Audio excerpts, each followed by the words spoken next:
Good morning and welcome to the News Review segment of the Power Breakfast Show. After such entertainment from the band that is with us in the studio today, it's my pleasure to introduce on my set Mheshimiwa Irungu Kang'ata, Member of Parliament for Kiharu, as well as aspiring Senator for Murang'a County. Mheshimiwa, good morning and welcome. Thank you. Now you have the Jubilee ticket for this seat, so we would as well say you're the Jubilee nominee. Yes, indeed. Thank you very much. Also with us on the set this morning, Mheshimiwa Kipruto Arap Kirwa, Deputy Leader ANC and former Cabinet Minister. Mheshimiwa, welcome.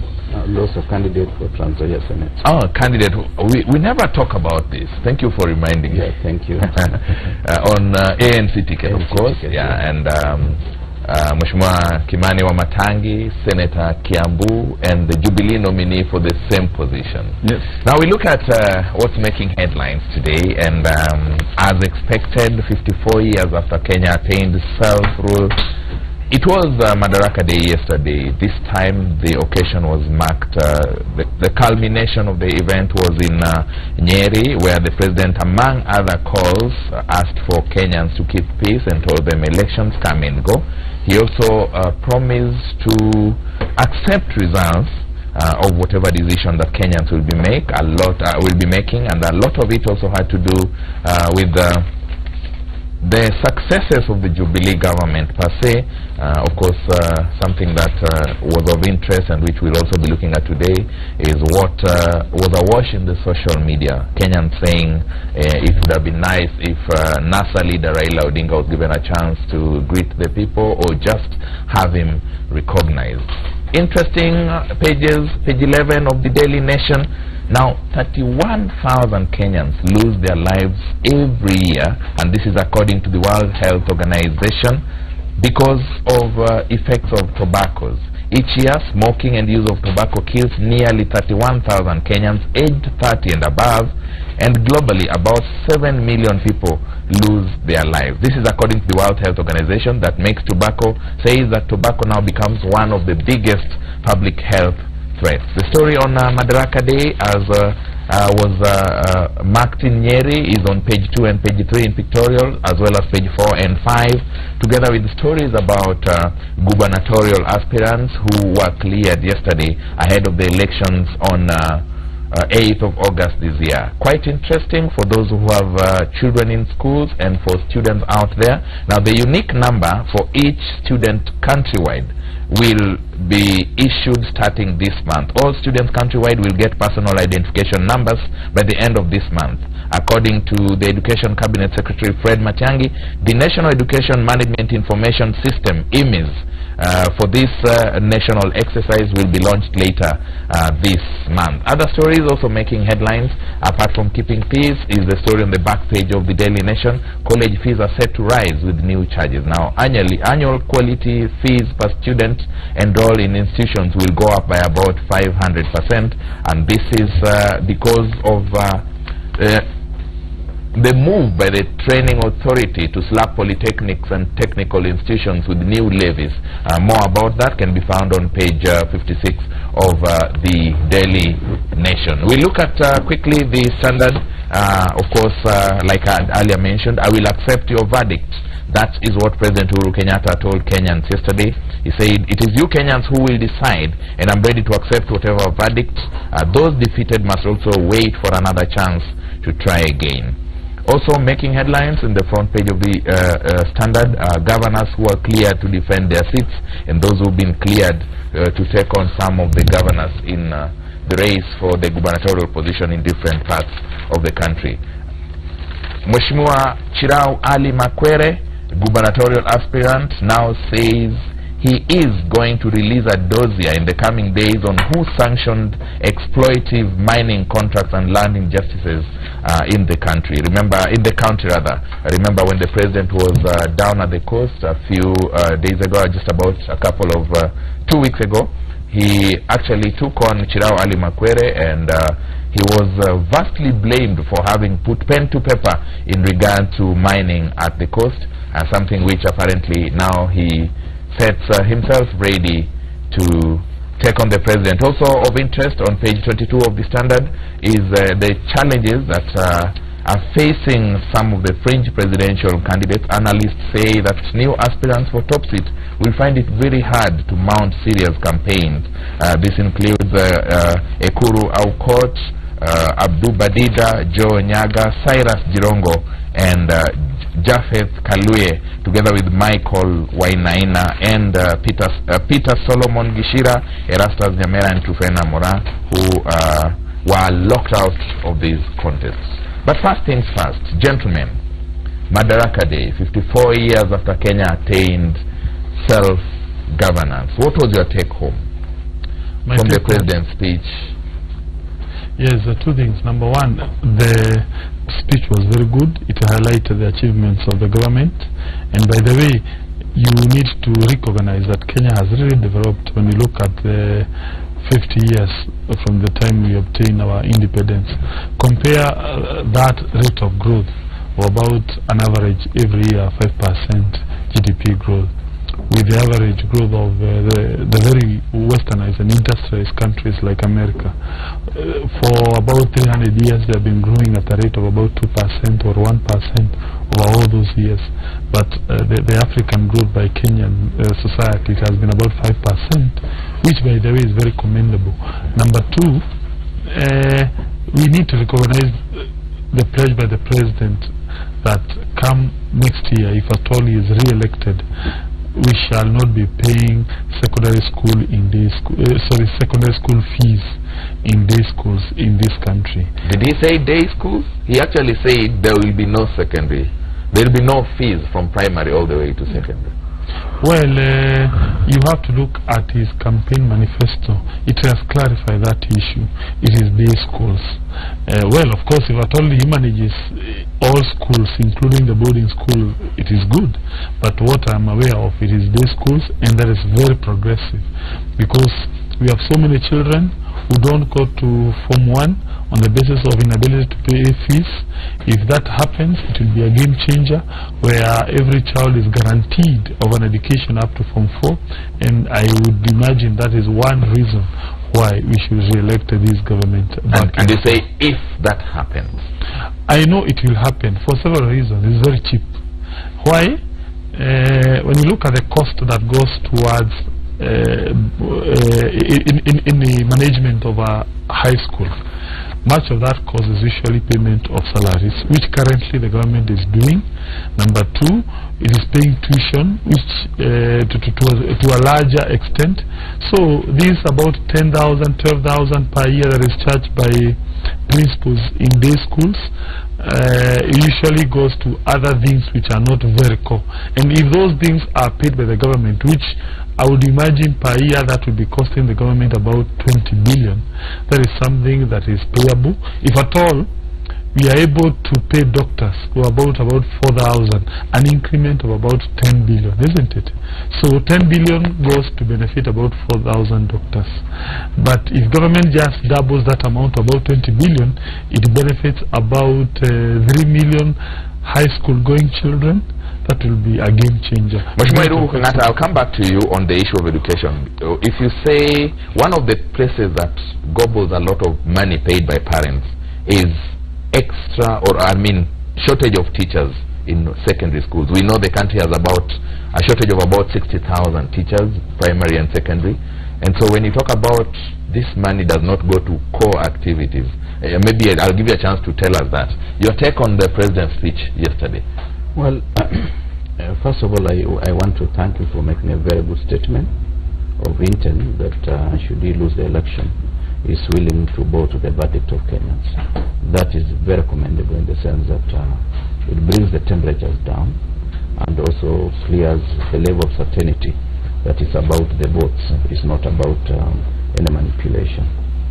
Number two, I want to appreciate also the issue of education running in tandem with the progress that we need to make as a nation in terms of technology and also in terms of innovation.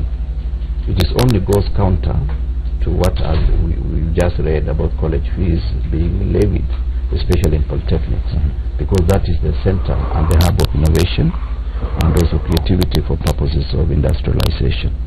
I would have expected such a statement should actually be weighed first before it is levied, because many people who go to polytechnics are people who come from very poor families, and these are people who desperately need some of these skills for purposes of national development. You were in the cabinet when the free primary education and the 3-day secondary education programs were launched. Yes. What were some of the challenges, and given what we have now, how feasible is it? Well, first of all, it was massive turnout in terms of those who are coming to school. You remember the old man was over 70 years old who decided to go back to school. The late Kimani Marube. Yes, from Uasin Gishu. And many others who at the age of 17 are going for the first time to primary school, and many of them have succeeded going all the way to Form 4. That is one issue. And the second issue is a question of quality. With this kind of massive or mass production through school system, the issue of quality is very important, because any certificate that is given must have gone through equal measure in terms of certification of that particular document. Senator Kimani Wamatangi, your take-home 54th Madaraka Day celebration, the presidential speech. Yes, thank you. I think we would start by appreciating as a nation that we've come a long way. It's been a long journey from the first days when we first got in self-internal rule, and the transition all the time, all the way from the time of KANU and the leadership we've had through 4 presidents. Now this is the 4th one. The nationalization of the celebration itself by taking it to counties, and the landmark progress that we've made largely as a nation, as a country, as one, in spite of the politics and political competition that's there, which is normal in a democracy, but definitely which we need to do a lot much more to improve. But we must appreciate as a nation that we've made landmark progress, coming at a time when we were holding the 54th celebrations, just a day after we launched the SGR and the arrival of the Madaraka Express itself in Nairobi. At a time when we were celebrating, we had completed the expansion of the port, and when we've completed partial expansion of our airport, when we have now sampled devolution with a new constitution, and we've got governments in all our 47 counties, people feel much more excited about being able to have a word and a say in how they are going to implement development in every section of this country. And so looking forward 54 years down the line, we have every reason to be proud as a nation, as a people, that yes, we've had our challenges. There are things that we still must do to make Kenya a better country. What are some of these things, if you would point out? Definitely, especially on the political front, we have to do a lot, much more integration, not only of opinions and persuasion, but also to bring our people closer as one, to bring down the tone and temperature of tribalism, ensure that national core issues are all embraced by all of us across ethnic divides as important issues that we all must forge forward to. And those are challenges that we must look at. We also must acknowledge that for example, in education, we still have a long way to go. We still not have yet accomplished the right percentages that we'll be proud of as a country of the intake of our children in primary schools, especially the girl child, and of late our young boys dropping out of school mid-level. A lot of focus alcoholism on the girls. Yes, you see, so even on the education front, we have a lot much more to do. We need to grow this country. Remember, at this time when we've just had devolution in counties like Turkana, in Marsabit, in various areas, some of those places, this is the time when they're sampling firsthand some of the big benefit of what we would call our Madaraka now. There seems to be a general argument, gentlemen, that one of the biggest or the major milestones of this speech was around the issue of education. And earlier on, Mheshimiwa Irungu Kangata, I had asked you to expound on the 12,000 shillings that is charged on day schools, because one of the challenges is provision of enough or sufficient teachers to our schools. And this is one of the reasons that make schools have to hire teachers in order to be able to complete the syllabus and give quality, rather than having children go through school for the sake of going through school. Yes, indeed. When you look at the education sector, there are so many interventions that are needed to ensure we have a universal and free education as contemplated in the Constitution. One may include that we employ more teachers. Two, we may include government footing those extra charges. There may be developmental charges. There may be charges regarding payment of utilities. So I would imagine once the government of Uhuru Kenyatta is re-elected, they will come up with a policy document outlining what interventions that the government is going to undertake to ensure all those things are taken care of. I would imagine that may include, for instance, employing more teachers so that parents don't have to pay for teachers who have been employed by the board of each and every school. And number two, payment of those utilities, that is water, electricity, and also I would imagine what we call sporting events and extracurriculum activities, where children have to organize them, and that organization's cost is paid by parents. So going forward, once the government is re-elected, because I know it will be re-elected, God willing, those are the issues that will be captured in that policy document. Gentlemen, how feasible is the putting into action of this policy document if, as we speak now, there is even a challenge with the current capitation? Schools do not receive the government subsidies on time. How is it going to be? Is this likely to be a threat to the education system? Can I comment on that? Yeah. Or maybe. Well, maybe you... Well, there are a number of issues that really we need to look at. One, we run the risk of being a society that doles out assistance to parents and teachers and the general public. What we should be thinking is the flip side of it. How can we empower people so that they're able to pay fees, meet the obligation? Because there are many private schools, and there are many children going to these private schools, and some parents are taking loans because they want to get the best for their children. So as a nation, we should be spending more time thinking of a transformative agenda that will allow people to have more money in their pockets for purposes of spending in other issues, including the issue of education. Number two, in terms of how affordable, how feasible are these projections, whether it is on the side of Jubilee or NASA, what we need to do, and this is what we've pronounced ourselves on, is to reduce the level of pilferage. Today, and without any measure of contradiction, about 35% of the budgeted money gets through pilferage to other sources, other avenues than the avenues that they were intended in the budget. These are some of the issues that if we seal, we'll be able to have more money for education and other services, and also grow the economy. Otherwise, it is like we are trying to attract some water, and there is a hole that continuously loses that water, and we are not likely to have anything effective. And finally, I think our friend should realize that we are going for elections. He's lucky that he has won as a senator for Murang'a. He hasn't yet. In round one. Ticket. He's a candidate now.